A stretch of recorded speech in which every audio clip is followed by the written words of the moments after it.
ഒരു മാങ്ങയും ഒരു കപ്പ് പാലും ഉണ്ടെന്നുണ്ടെങ്കിൽ നമ്മുടെ വായിൽ അലിഞ്ഞിറങ്ങുന്ന ടേസ്റ്റി ആയിട്ടുള്ള ഈ ഒരു പുഡിങ് ഉണ്ടാക്കിയിട്ട് എടുക്കാൻ വേണ്ടിയിട്ട് പറ്റും. എത്ര കഴിച്ചാലും മതി വരാത്ത ഈ പുഡിങ് ഉണ്ടാക്കുന്നത് എങ്ങനെയെന്ന് കണ്ടുനോക്കുക.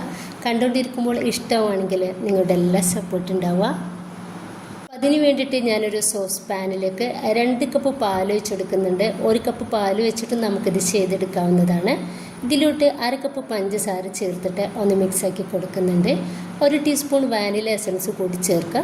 വാനില എസൻസ് ഉണ്ടെങ്കിൽ അത് ചേർത്തെടുക്കുക. ഇല്ലാന്നുണ്ടെങ്കിൽ 1 ടീസ്പൂൺ ഏലക്കായ പൊടിച്ചതും ചേർത്തെടുക്കാവുന്നതാണ്. ഇനിയിപ്പോൾ ഞാൻ ഒരു 1/2 കപ്പ് പാലെടുത്തിട്ടുണ്ട്. അതിലേക്ക് 1/2 കപ്പ് കോൺഫ്ലവർ ഒന്ന് ഇട്ടെടുത്തിട്ട് നന്നായിട്ടൊന്ന് മിക്സാക്കി കൊടുക്കുക. ഇങ്ങനെ അല്ലാന്നുണ്ടെങ്കിൽ നമുക്ക് ഡയറക്റ്റ് ഒരു 1/2 കപ്പ് കോൺഫ്ലവർ ഈ ഒരു പാലിലോട്ട് ഇട്ടെടുത്താലും മതി. കപ്പിലുള്ള പാലിലോട്ടല്ല പറഞ്ഞത്, ഈ ഒരു പാനിലുള്ള ഈ ഒരു പാലിലോട്ട്. ഇനിയിപ്പോൾ ഞാൻ കുറേശ്ശായിട്ട് ഈ കോൺഫ്ലവർ ഈ പാലിലേക്ക് ഒഴിച്ചെടുത്തിട്ട് ഒപ്പം തന്നെ മറ്റേ കൈ വെച്ചിട്ട് ഒന്ന് മിക്സാക്കി എടുക്കുകയും ചെയ്യുന്നുണ്ട്.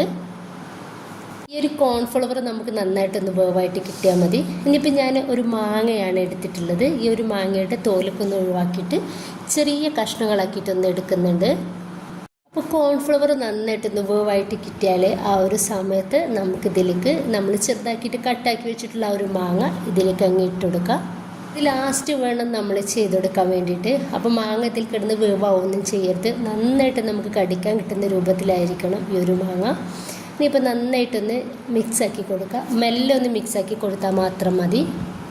ഇപ്പോൾ ഇത്രയും മതി. ഇതൊന്ന് റെഡി ആയിട്ടുണ്ട്. ഇനിയിപ്പോൾ ഞാനിതുപോലെ ഒരു ഗ്ലാസിൻ്റെ ബൗളിലേക്ക് ഈ ഒരു പുഡിങ് ഒന്ന് ഒഴിച്ചെടുക്കുന്നുണ്ട്. നന്നായിട്ട് തണുത്തതിൻ്റെ ശേഷം നമുക്കിതൊന്ന് സെറ്റ് ചെയ്യാൻ വേണ്ടിയിട്ട് ഫ്രിഡ്ജിലേക്കൊന്ന് മാറ്റി വെക്കാം.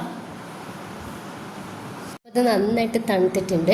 ഇനിയിപ്പോൾ നമുക്കിത് പീസാക്കിയിട്ടോ അതല്ലാന്നുണ്ടെങ്കിൽ ഇങ്ങനെ കോരിയിട്ട് വേണമെങ്കിൽ ഈ ഒരു പുഡിങ് കഴിക്കാവുന്നതാണ്. എല്ലാവരും ഒന്ന് ട്രൈ ചെയ്ത് നോക്കുക. ഇഷ്ടമായിട്ടുണ്ടെങ്കിൽ നിങ്ങളുടെ എല്ലാ സപ്പോർട്ടും ഉണ്ടാവുക. ഇൻഷാ അല്ലാഹ്. ഓക്കെ.